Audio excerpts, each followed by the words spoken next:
जय हिंद, जय भारत, जय छत्तीसगढ़। स्वागत है आप सभी के एजुकेशन हब में। आज हम लोग पढ़ेंगे गांधी जी का दांडी यात्रा और सविनय अवज्ञा आंदोलन, इसके बारे में, और इसके अलावा साइमन कमीशन जो कि बहुत ही ज़्यादा इंपॉर्टेंट है।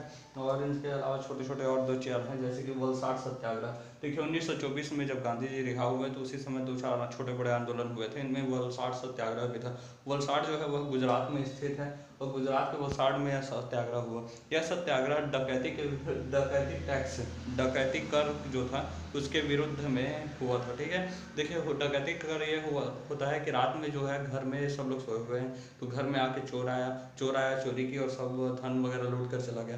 तो इसकी रक्षा के लिए गांव में को जो है एक चौकीदार पहरेदार पूरे गांव भर में रात भर को जागते रहो, टार्च लेकर जागते रहो वाला जो काम करता था, वही काम अंग्रेज करवाते थे। और घर में चोरी ना हो इसके लिए जो चौकीदार नियुक्त किया गया है तो उसके लिए टैक्स देते थे। ठीक है, आज भी अगर गांव में देखेंगे तो बहादुर नाम का या फिर कोई भी कोटवार टाइप से आदमी होता है गांव में जो कि ये काम करता है, टॉर्च लेकर घूमता रहेगा। रात को अगर पेशाब करने निकल गया तो मुंह पर ही ऐसे टॉर्च मार देता है। ठीक है, कोई आदमी देख लिया रात को तो उसी पर मुंह पर टॉर्च मारता है।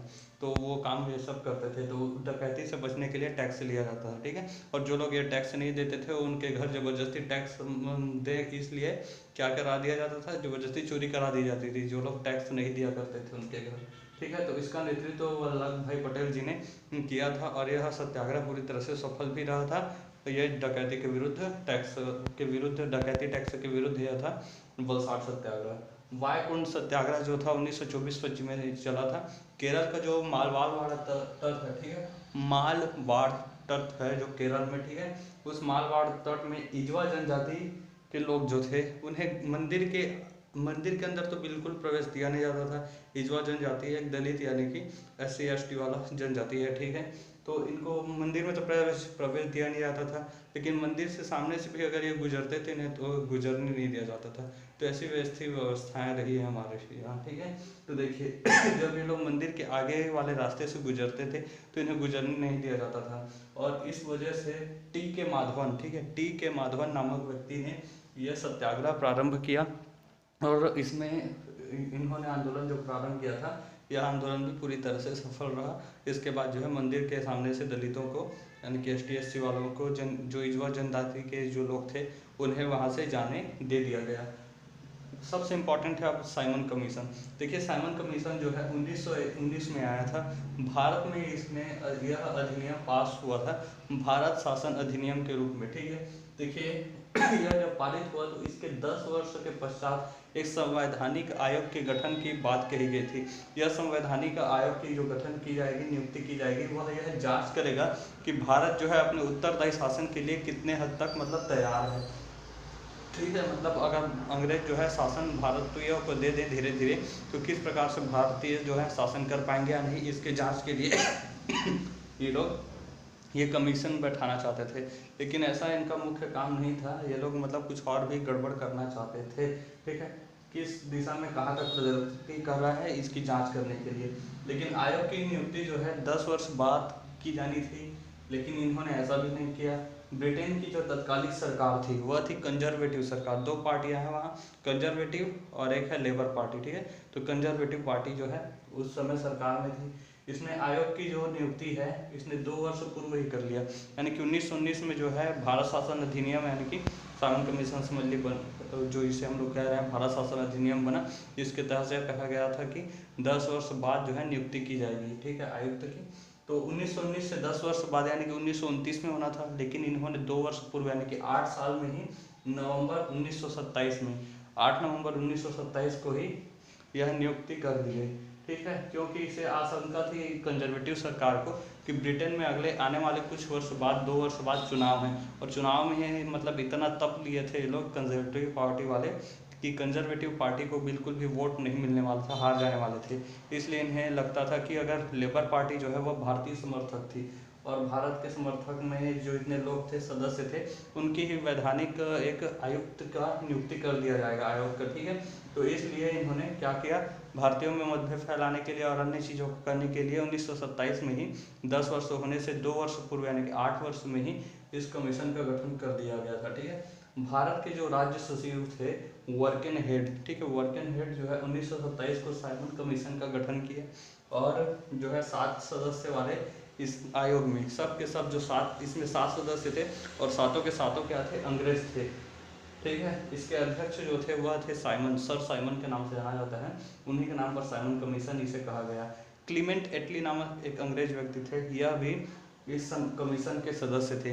यही क्लीमेंट एटली जो है वह 1945 में जाकर भारत का मतलब ब्रिटेन के जो है पीएम बने थे।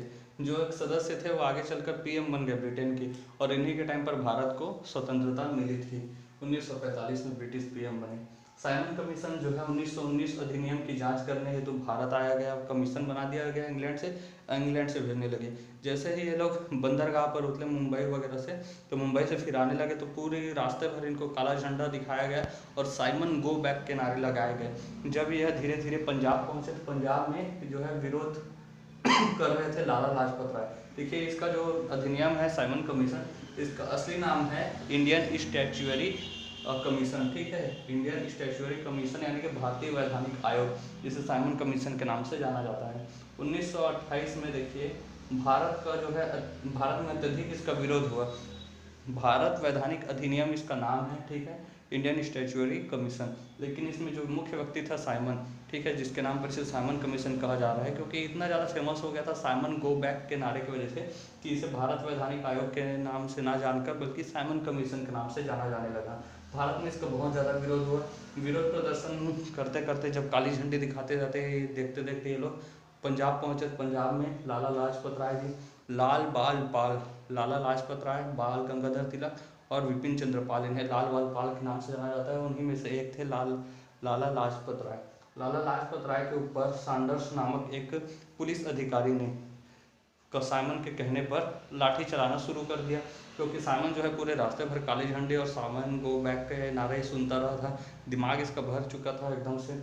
अब जैसे आपके मतलब था तो एक अधिकारी है, ठीक है, मान लीजिए आपके एरिया का एमएलए एमपी आया, उसको आप गो बैक के नारे लगाओगे, काली झंडी दिखाओगे तो आपके साथ कुछ ना कुछ तो बुरा करेगा ही वो, अपने पावर का इस्तेमाल करके। तो उसी प्रकार से एक व्यक्ति था पुलिस अधिकारी सैंडर्स नाम का, सैंडर्स ने लाठी चार्ज करवा दिया और लाठी चार्ज करवाया जिसमें लाला लाजपत राय जी को लाठी से मारने लगे, और इतनी ज़्यादा मतलब इनके ऊपर प्रहार किए गए कि वहीं पर तय हो चुका था कि लाला लाजपत राय की अब निधन हो जाएगा, नहीं बच पाएंगे। इस विरोध प्रदर्शन में पंजाब में जब पहुंचे तो चोट लगने की वजह से लाला लाजपत राय जी की मृत्यु हो गई। मृत्यु के होने से पहले इन्होंने कहा था लाला लाजपत राय जी ने कि मेरे पीठ पर पड़ी एक एक लाठी अंग्रेज़ों की मतलब ताबूत की एक आखिरी कील साबित होगी। मेरे पीठ पर पड़ी एक एक लाठी अंग्रेज़ों की ताबूत की आखिरी कील साबित होगी। देखिए अंग्रेज जब लोग मरते हैं ना, अंग्रेज लोग, तो उनको एक ताबूत में ऐसे इस प्रकार के आकार वाला एक ताबूत में दफना दिया जाता है। उसको ताबूत को पूरी तरह से ऊपर से किल मार दिया जाता है। जब आखिरी किल मार दी जाती है उसके बाद तो अब खुल ही नहीं सकता है ना, तो वही आखिरी किल साबित हो जाएगा, यानी कि तुम्हारी मौत का मतलब अंग्रेजों के भारत से जाने का कारण बनेगा।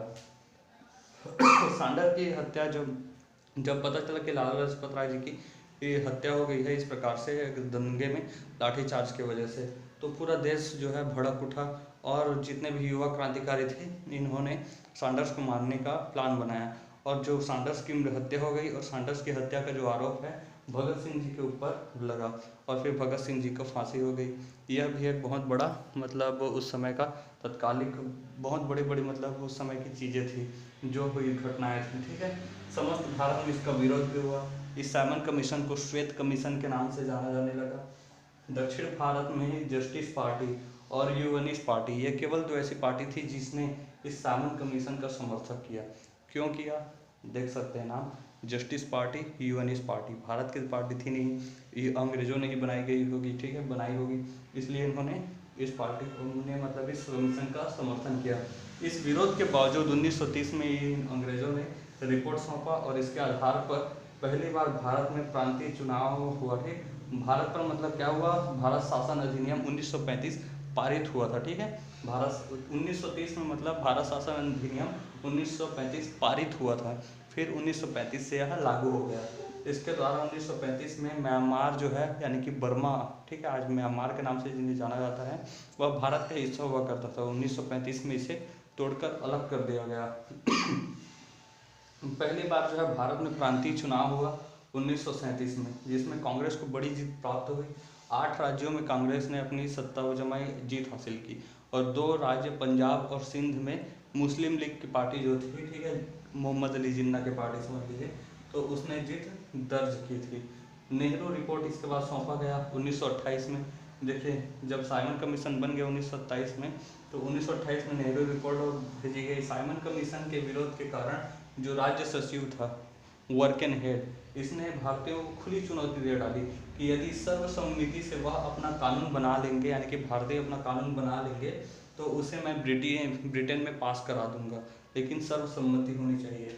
तो इस चुनौती को जो है मोतीलाल नेहरू जी ने स्वीकार किया, जो कि जवाहरलाल नेहरू जी के पिताजी थे, ठीक है। इन्होंने मुख्य जो था रिपोर्ट वह तैयार किया। इस रिपोर्ट का जो मुख्य उद्देश्य था वह था डोमिनियन स्टेट, यानी कि स्वायत्त राज्य, ठीक है, इसकी स्थापना। मुस्लिम लीग जो है इसे स्वीकार नहीं किया।